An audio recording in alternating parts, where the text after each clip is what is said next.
Spent countless hours writing and revising, and now stand on the threshold of their master's studies and what comes next. The events this evening will run as follows. Each advisor will take a minute to introduce her advisee. So the advisor will give a brief introduction. The student then will give us a brief overview of her, his, or their thesis. We'll have a moment for questions, and we'll try to keep this time in check and make sure that we time.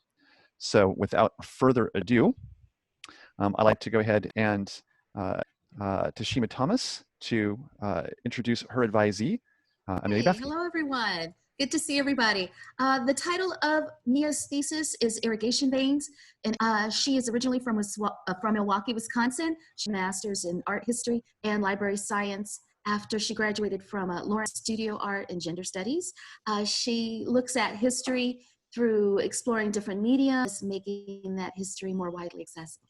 Okay, I'd like to turn it over to Mia. I wrote my thesis on Ana Mendieta, specifically in regards to process being a Cuban woman in America and sort of facing racism from her peers and being exiled from Cuba at a young age, and how her art sort of placed herself back into a place where she understands like who other people is space to recognize themselves in her art and in art. And hard to summarize the whole thing in just like a couple sentences. But. Excellent, thank you. That's you have mastered the art of the elevator pitch. So at this point, I'd like to go ahead and introduce Abigail Cote. Hi, everybody can hear me? Good. Yes. Abby Cote is from Spartansburg, South Carolina, the University of the South in Tennessee, where she received her BA in English Literature and Art History. She decided to write her thesis on one of the region's most respected artists, Beverly Buchanan. Buchanan was an African-American artist who lived in north and of shacks and other vernacular structures. Abby's remarkable Pratt thesis, Guns, Ghosts, and So Forth, Beverly Buchanan's reconstructions of Black history, highlights the incredibly diverse and resilient artistic communities of the rural South. Hi. So Abby, can I say a few words? Excuse me. So first of all, I'd like to begin by saying that Beverly Buchanan, yes, she is a Black female artist in South Carolina, spent some time in New York. Hold on, I'm sorry. My family's listening in on the other room and I can't hear myself. Incredible artist. She had a master's in public health and parasitology from Columbia University. And then she joined the Art Students League. And then she moved back to Georgia and made a bunch of works of art, and I focused on 4. And I would just like to go ahead and recognize one of the works of art, place where Ahmaud Arbery was shot. And I think the violence Beverly Buchanan experienced during her lifetime, the systemic oppression of her ancestors, continue to fight for justice by elevating Black voices, especially within the whitewashed and Eurocentric arts community that we are all members of, and we all have a response. I'd just like to end on that and say thank you. My thesis is available to read on the Pratt shows if you want to read more. Well, thank you very much. All right, at this point, I would like to invite June Lee to introduce her advisee, Catherine Hicks. Okay, so hi everyone. So I'm actually in Seoul, Korea. So it's like a little before 8 a.m. in the morning. So I took too much coffee with my hand shaking. I'll give a shot. So Catherine's thesis titled Creating a Taxonomy for Video Game Visual Style with evolved art history and also library and information science, and also her hands-on knowledge experience at the Pratt Library as a special collection technician and then graduate assistant. And then her thesis point archiving due to the mutually exclusive discussion of the increasing reception of a video game in art and design in both art history and media studies, or control the language for video game research and archiving according to each visual style. It was a great pleasure that I could work with Catherine, and then I think her research made a significant contribution to the interdisciplinary studies of art, media studies, and then the library studies. And then I'd like to invite Catherine now. Thank you. Yes, like Dr. Lee said, this thesis really came about as a result of my interests in both library science and art history, and my love of video games as well. Artistic styles of video games and so much about video games that are just so artistic and complex and interesting, but haven't really been discussed a lot in art circles. And a lot of that is because there's not like the same taxonomies, there's not the same languages to discuss them. They're not really like broken down into schools in any significant way that invites comparisons and dialogues.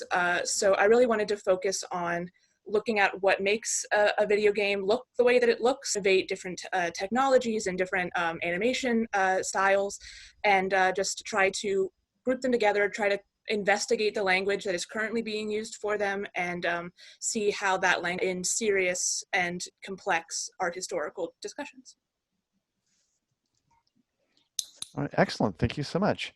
All right, so at this point, I would like to invite Professor Erica Morawski to introduce her advisee, everyone.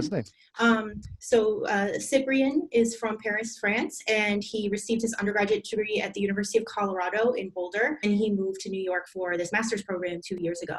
And I think a lot of people that I see here have shared courses with Cyprian and know that the topic of graffiti is will continue. I can feel confident saying continue to have for the rest of his life. So it was really a pleasure to work with him on something that's using a lot of had to use a lot of kind of really creative research skills to pull together some of the arguments that he wanted to do, which I think we can talk a little bit more about relations. Thank you. So my thesis is called Pal-ism, Breaking the Graffiti Tradition in Paris, and it's about a group of artists that was founded in 2006, and basically try to break down all the pre-established codes of graffiti from sort of the vast area that is street art. This is a movement that comes down from subway riding in New York City. It's mainly based on letters. It's actually only based on letters. And they incorporated performance, conceptuality, and limiting graffiti in the past 50 years of its existence. They were active for around 10 years, and through videos, publications, and other means, they were able to sort of catch a wide, worldwide audience and attention in their graffiti in my thesis. Thank you. Excellent. Thank you so much. Right, so at this point, I'd like to invite Professor Diana Gisolfi to introduce her advisee, Safia Senturk. Thank you. I had to unmute myself. I'm delighted to introduce Safia Senturk and her master's thesis on Venetian Ottoman silk and the development of a specifically Ottoman vocabulary of design motifs in the later 1500s. Safia comes from Seattle. She did her BA is from the New School, 2014. As an undergraduate, she received the Benjamin Gilman Scholarship and studied for a year in Istanbul. While at Pratt in the dual master's program, Infra has interned at the Gagosian Gallery and the Metropolitan Museum of Art and done a year's academic fellowship at the Frick. She was awarded the U.S. Department of State's Critical Language Scholarship in Turkish at Baku during the summer of 2018. This summer, she was again awarded a CLS scholarship, in this case for the study of Tajikistan, but the program was canceled because of the virus. Before and after her summer studying Turkish, she spent a summer in Pratt in Venice in 2017 and returned in 2019 to serve as the on-site program assistant side and the Ottoman side. In 2017, her research in Venice focused on the techniques of luxurious Venetian silk fabrics, and she 2019. In her thesis, she has moved forward to analyze the relationship of Venetian and Ottoman designs in silk fabric and the intentional aliman in the 1560s. Safia's knowledge of Turkish and Italian has helped this research considerably.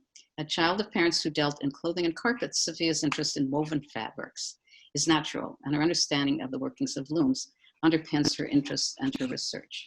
It has been a great pleasure to work with Safia in Brooklyn, in Venice, and virtually. Thank you, Diana. That was such a nice introduction. My thesis, and I want to thank you as well for being my advisor. We've been meeting so much, and it's been, yeah, very, very good relationship as an advisee and a thesis advisor.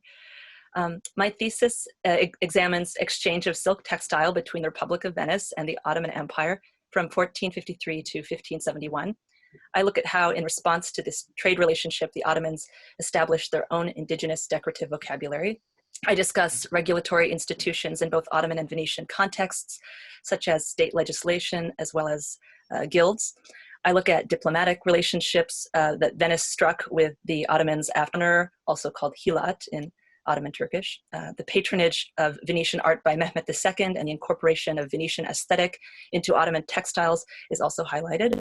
I discuss the differences and similarities of taste and the contexts in which the textiles were used differently between the two. And I also address Venetian sumptuary laws and Ottoman display at state ceremonies. I also look at the aesthetic developments under Suleiman, as Diana mentioned, and his two most influential grand viziers who had very different visions. I look at their expansion of imperial workshops through use of Safavid and Devshirme conscripts from the Balkans. I take some time to address different motifs, which is what I focused on in the audio clip some of you may have listened to already. And I conclude the thesis by addressing how the formation of the new indigenous aesthetic was consciously formed and used by the state to shape imperial identity.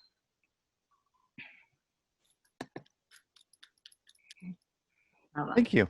So at this point, I'd like to go ahead and invite Professor Marcia Morton to introduce her advisee, Kristen Tivey. Thanks.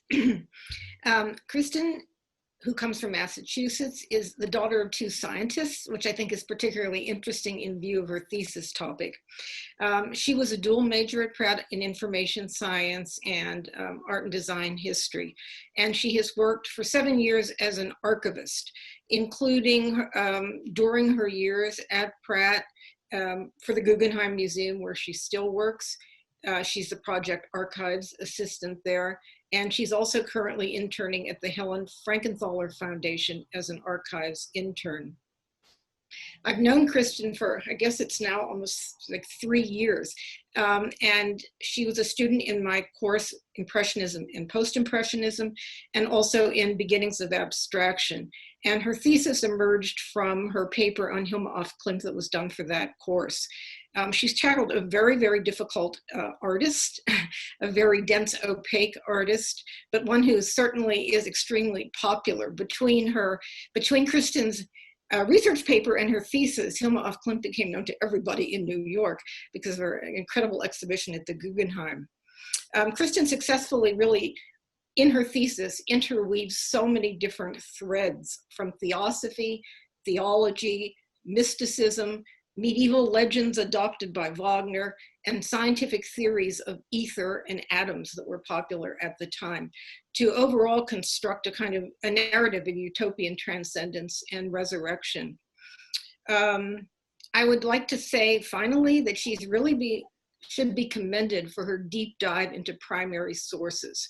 She read Ledbetter and Besant. She read Rudolf Steiner, and it yielded some very, very interesting original material and new interpretations, a lot which have not been published. So I definitely want to congratulate her. Thank you. I guess that's what happens when you're an archivist and an art history.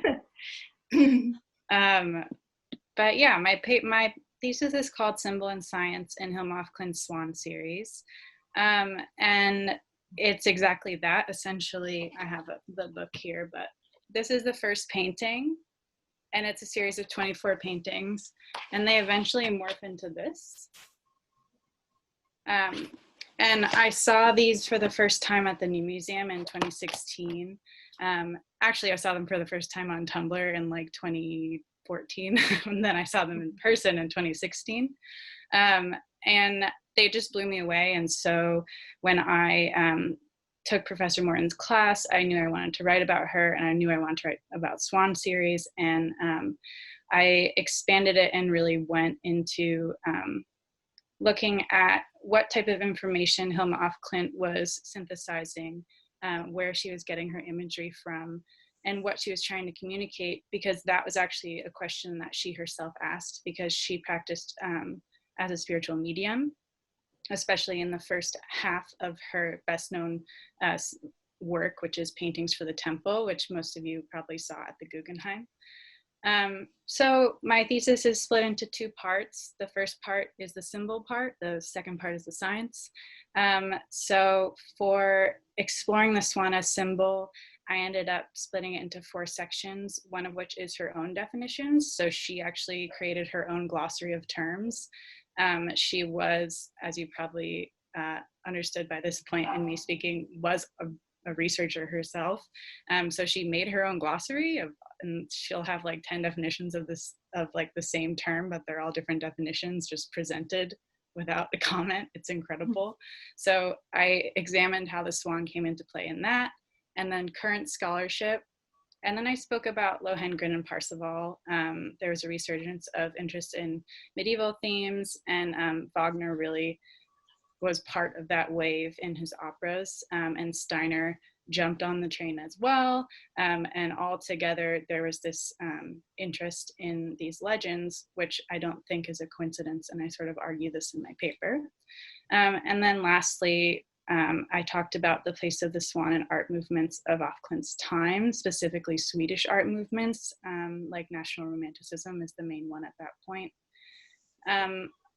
I think up until this point, or up until maybe a few years ago, Afklint's work was considered, like a lot of women artists, to have been created in a vacuum, thinking of like Emily Dickinson, someone like that. So it was important to me to consider her work in context, and she worked in Stockholm. She didn't have her blinders on, type of thing. And then the second half of my thesis, I talk about science. As Professor Morton discussed, my parents they're both marine geologists, so she didn't really go into much of that, but I love science. I studied chemistry in undergrad. I was almost a chemistry major, so it's interesting thinking about Afklint's imagery in terms of the scientific discoveries that were happening at her time. This is the turn of the century, so thinking about the discovery of subatomic particles, sorry about my neighbor's dog, subatomic particles, electrons, X-rays, all this stuff that influence a lot of other art movements. And so I looked at it in terms of her imagery, thinking about these cubes, etc. So I had such a good time writing this thesis, and it's available to read. It's a little long, but I think it's worth the read. That's it. Thank you.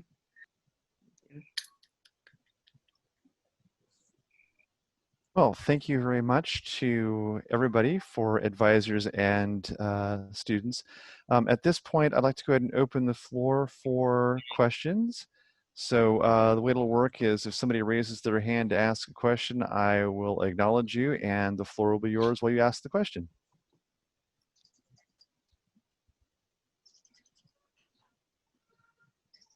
Peter. So this is a question for Catherine. Me too. Catherine was in the seminar I taught this past semester and had the basically on Greek and Roman sculpture, and had the opportunity to write about video games.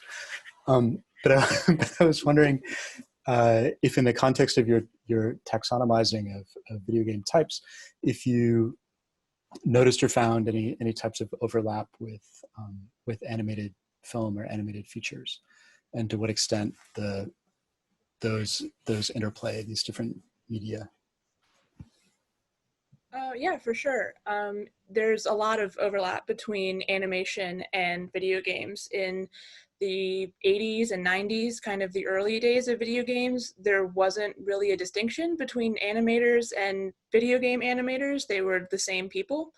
And a lot of early video games specifically and purposefully adopted a lot of like American style cartoon styles, so that they would look similar and share a common visual language with video games that people were already familiar, or animation styles that people were already familiar with. I think cell shading is it's one of the most common examples of that, which was something that was directly and again very purposefully adopted from American style cartoons. And then obviously the wealth of Japanese animation cartoons that are, there's scores and scores and scores of video games that are specifically in the anime style, again, so that they're a visual language that's similar. But it's also really interesting to see how video game creators take those styles from animation and use new technologies to make them their own thing. As well. So yeah, there's a lot of overlap in really interesting ways. Thank you. Excellent. Sure, Abby. Cyprian, my mom has a question for you. She's not here, so I'm going to ask it for her.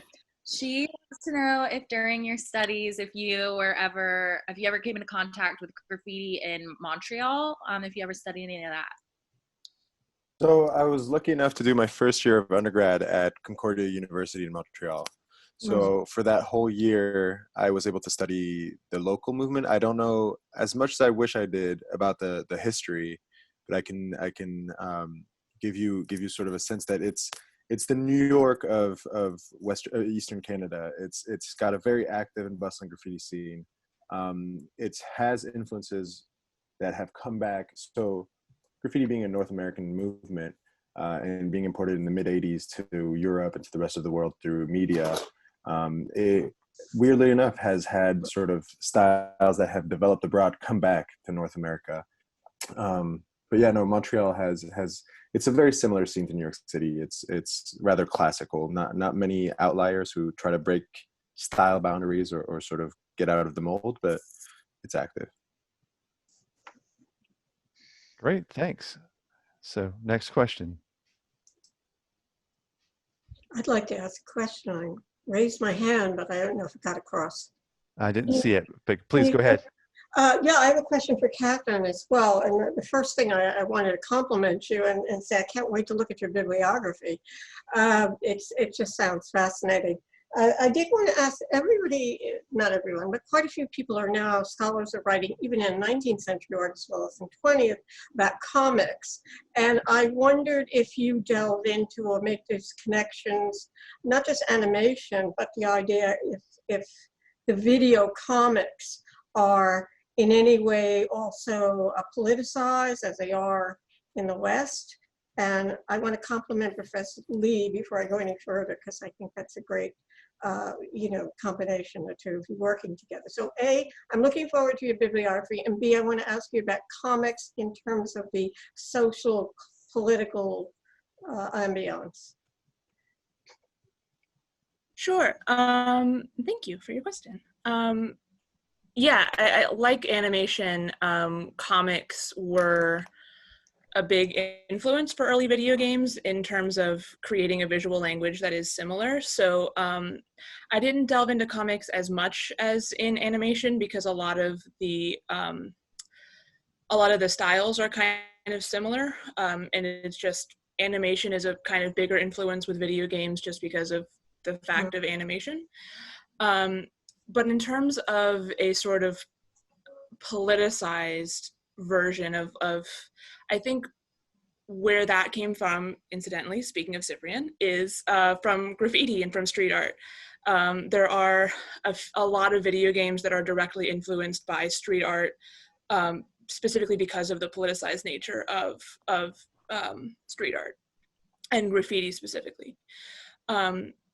So I didn't study about comics as much as something like street art or animation, but it is something that I would love to look into more.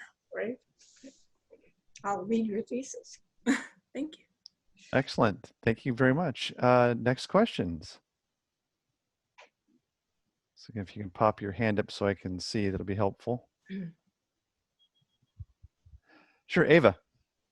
I have a question for Abby. And maybe just to kind of explain some of this, the issue of the ruin, you mentioned Marsh Ruins, which is Buchanan's 1981 work, which is made of tabby and concrete. And tabby is, as I learned from your thesis, a material that is made from oyster shells, sand, ash, water, and it was traditionally used to make slave quarters. So Buchanan put this sculpture, this earthwork, in coastal Georgia near Igbo Landing, which is a site where in 1903, 75 shackled slaves from Nigeria committed suicide by walking into the ocean. And so marsh ruins eroded over the years from when it was made in 1981, and Buchanan documented that process. So I wanted to ask you about Buchanan's work in memorialization, which seems to be based on the kind of ephemerality and engineered entropy. And if you could speak to why Buchanan invoked the notion of ruins so often in her work and what that implies about art confronting African-American history. Thank you. Yeah, that's a great question. So I'm gonna have to move real quick again. But okay, yes. So tabby is a really interesting material, very durable, very unique to the coast just because of the abundance of oyster shells and that kind of material. The idea of ephemerality within Buchanan's work is actually what really inspired the focus that I took in my paper on ghosts. So my paper is called Guns, Ghosts, and So Forth, based on a quote of Beverly Buchanan. And essentially she uses those, among other terms, to describe what really is the impetus behind Southern folk art, what makes them want to create. And she really focused on those materials of Southern land and Southern history, including vinyl. Let me see, she has multiple quotes. I'm sure I could pull one if I had the time, but she talks about the significance of impermanence and how the things we believe in our society to be permanent structures are as permanent as anything can be. So it may be permanent for us, but it isn't permanent totally. There can never be a total permanence of anything.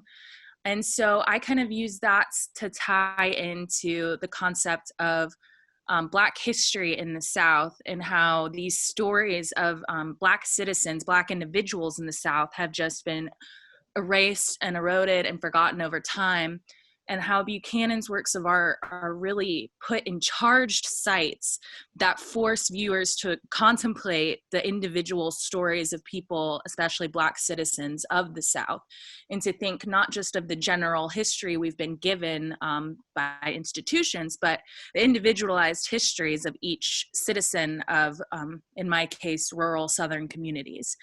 And so Buchanan's art, there are two different sculptures actually that I talked about that are both made of stone and are meant to eventually fade away from its landscape in a similar way that Black history in the South is often fading away and being kind of washed over. Thanks. Excellent, thank you. So Diana.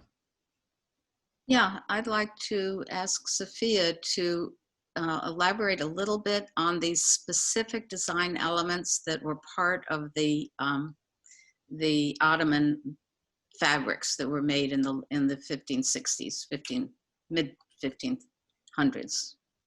The specific symbols and where they came from.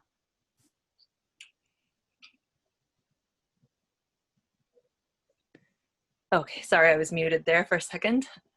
Sure, so I go into some of the stylistic developments early on under Mehmet II, when it was more of a cosmopolitan aesthetic that was formed. And then I move on to the late 1500s and the latter half of Suleiman's reign, when really there was more of a codification of certain motifs and patterns. I touch on the hilal, which is a crescent. It's an iconic, widely identifiable motif associated broadly with Islamic societies, but it was it's most identifiable. It's most associated with Ottoman decorative art, and it not only is a symbol of Islamic societies, but it was also originally used by Zoroastrian Sasanians. Their imperial iconography was linked with it, so it possibly has origins there. It also is an apatropaic symbol that represents the human fate, and these symbols can be combined and joined to create other motifs, like the Nazar motif, which is another apatropaic symbol that's used in the Mediterranean, and it's not from Eurasia. It originates in the Mediterranean. So there's an interesting conflux that occurs where there's a formation of a creative use of motif as a result of all of these influences. I also address the Chintamani motif, which actually has origins in Mahayana Buddhism. It potentially was used as a representation of the Triratna, the Buddhist Trinity. It's also considered an auspicious jewel in Mahayana Buddhism. It's held by bodhisattvas, especially the Guanyin, the wish-granting Avalokiteshvara, bodhisattva. And so it's possible that the use of this motif is the Ottoman Empire's attempt to associate themselves with a Turkic empire that was more closely associated with Buddhist polities. Yeah, so those are three that I really delve into. Excellent, thank you. So Tashima. This question is for Mia. And I was interested where you were taking the thesis regarding Ana Mendieta, and you started looking at how she goes from creating these really ephemeral pieces that dissolve and become reabsorbed into nature, to start thinking about how she was thinking about this tension between gallery spaces and public spaces, and she started to create pieces that would stand in public spaces. I was wondering if you could talk a little bit about the pieces, the Tree of Life that you mentioned and the Arbitra, that would reside in public spaces, and why that was important towards the end of her.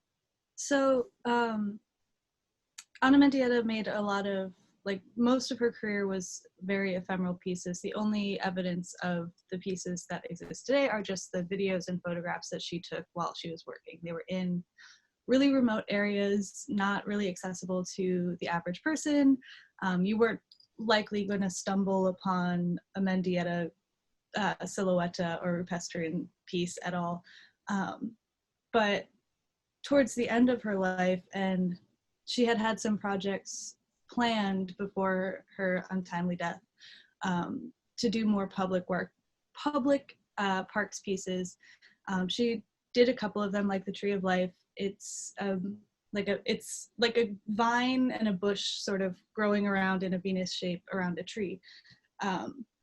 And sort of the point was I guess the opposite of the ephemeral pieces, was rather to take her own form and dissolve it back into physical ground and be more connected to, like, the earth that she grew up in and the earth that she connected to, or the earth that she moved to.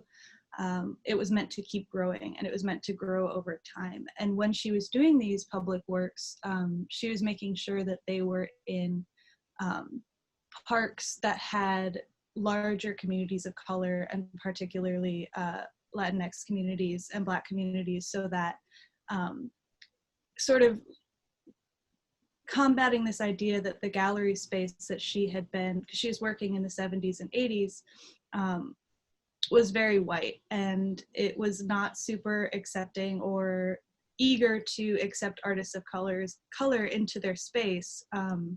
And so when she started doing public works pieces, she wanted to make sure that her art was accessible to people who wouldn't necessarily go to galleries or know to go to galleries or be invited to galleries. And it could be more of like, hey, we're here, we should get the same level of access to art as any random white artist, gallerist, upper class person that anybody else does. And so she wanted to have these pieces be more permanent because she wanted more people to see them. She was very much about accessibility, especially at the end of her career, and getting as many people who might not have the opportunity to see her art.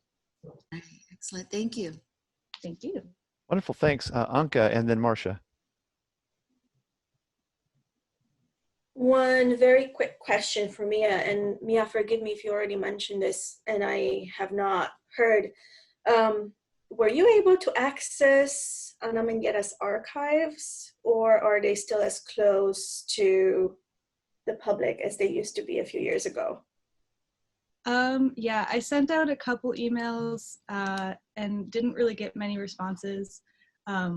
There was actually, this isn't totally related to her archive, but there was an exhibition in Baltimore, I think, of Ana Mendieta's art, and I was gonna go see it, but then pandemic broke out and I ended up not being able to go. But yeah, it's still pretty hush hush, and especially Gallery Lalonde, they just had an exhibition about Ana Mendieta recently, so I think they kind of wanted to keep some of that information for themselves a little bit. But yeah, I was still able to find some good information. There's still some good like letters and interviews that are accessible, but yeah, the archive was not super responsive.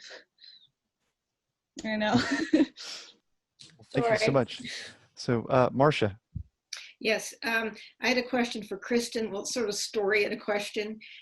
When MoMA had their huge abstraction show a few years ago, it was kind of a do-over of the bar. Clint wasn't in it, which I was really, really surprised. And I asked a friend of mine who was a friend of the curator why they didn't include her, and they said, well, she never exhibited her work. So this is actually a question about, I guess, another one about erasure and female artists. And I was really horrified. And they said, well, the show is about network and influence. For those of you who don't know, she never exhibited her abstract art because a spirit guide told her not to. And she felt she wouldn't be understood. So here's my question. You mentioned something in your thesis that she did exhibit or prepared, and that was her other work, her more traditional landscape work. And I'm wondering, did nobody know about her art? Did Rudolf Steiner, who knew about it, never mention it to anybody? Were her traditional paintings ever reviewed? Because she really lived in the middle of Stockholm in the arts community. Yeah, I think the art community at that time was pretty sexist and racist, but they were in Sweden, so the racism was kind of generally accepted by a lot of people at that time. This is like working up to like the World War, so there's a lot of ideas floating around. Clint had her sort of like traditional painting practice. She went to school for painting. She graduated with honors. She was given a studio by the school. This was rare. She was the only woman to ever graduate with honors. She was given the studio to work in for, I think, 5 years after she graduated. So she really worked hard to establish herself as an artist and make a living as an artist, and she was able to do that. She did have a network of other female artists, and there were about 5 of them she communicated with until her death.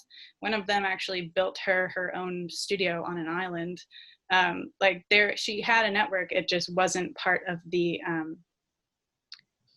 it just wasn't within the sort of male gaze that the media was paying attention to.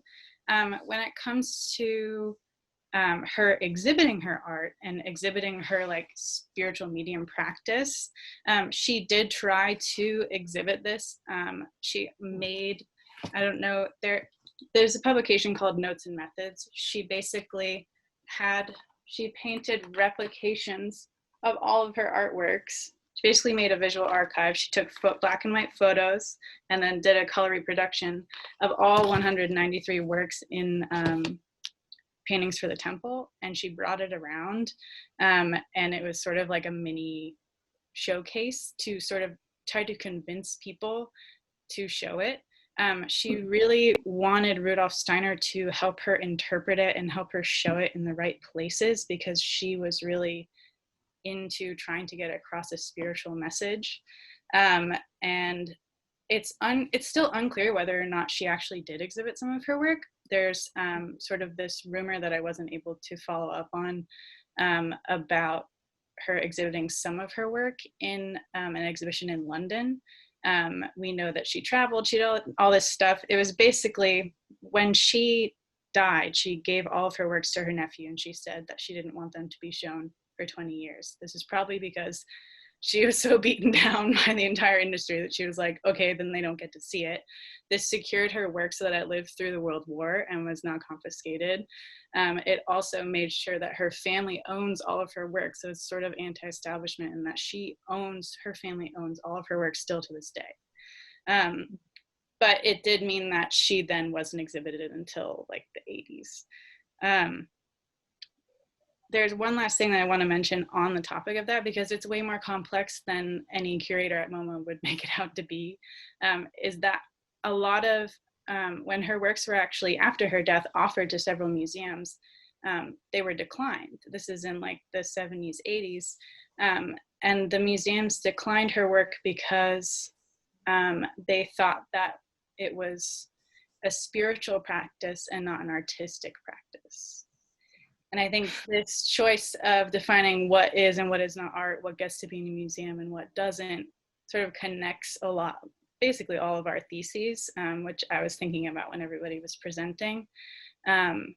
So yeah, I think that it's interesting. I think that in the end, regarding off Clint, I think that it actually served in her favor in the end, which is good. So yeah, that's what I have to say about that. Did I answer it? Yes, Lord, excellent. Okay. Well, thank you all very much. I see that Jian has a question. We'll give her the last one as we move towards wrapping up. So Jian. Thank you. I have a question for Catherine. So you included appendices at the end of your thesis. I think that's very important but quite challenging tasks. So you included sample of terms that you collected from the resources, and also you proposed and then created your own terms. And then how do you expect that these terms could be used by different institutions, such as art museum, because in terms of collecting and archiving video game, we talked about art museum or science museum or public library, right? And then the appendix, the terminology or taxonomy could be used by the general users. How do you kind of expect that the proposed terms can be used by different kind of the institution? Because we talked about the difference between video game style, video art, video game art, because the visual style is so much kind of relevant to the development of technology, both software and hardware, and the user experiences. And then these terms are very kind of include all different aspects. So that could be used by different institutions, not only by the museum, art museum. So how do you expect that?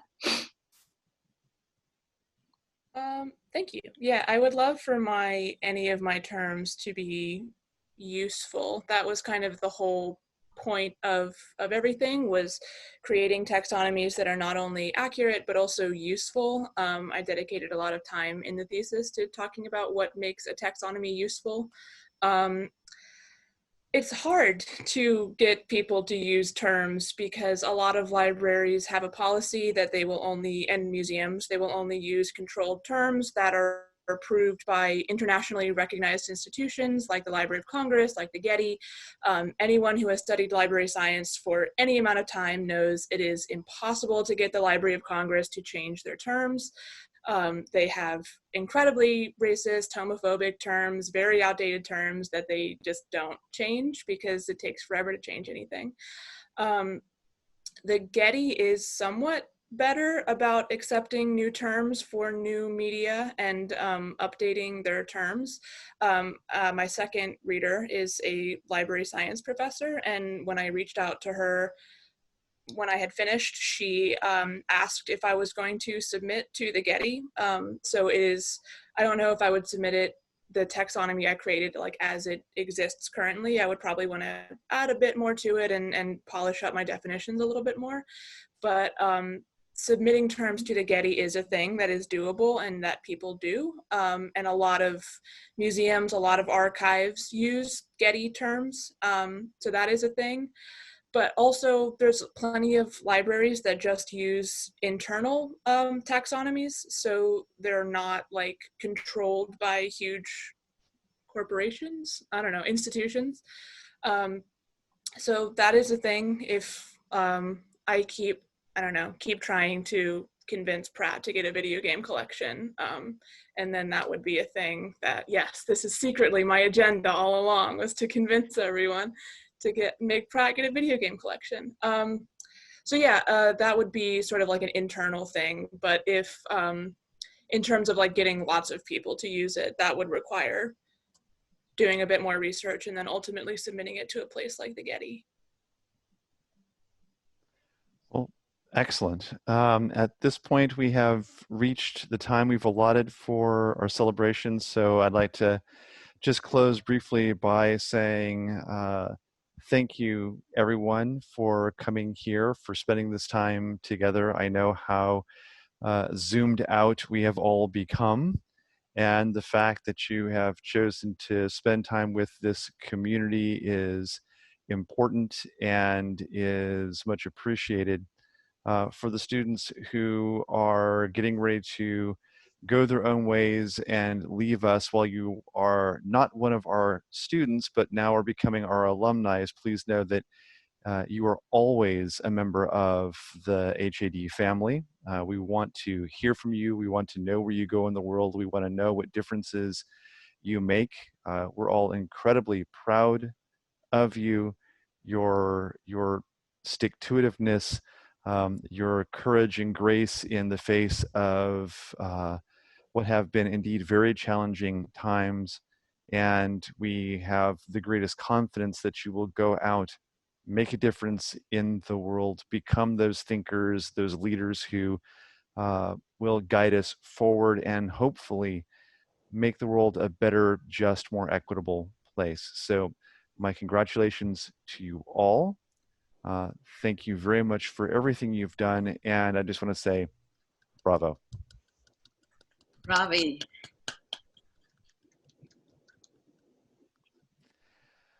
All right. Well, at this point, you're free to go. And thank you so much. And bye-bye. Bye, everyone.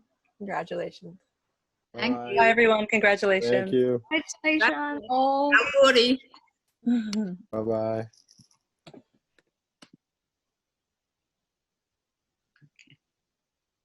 Okay, leave.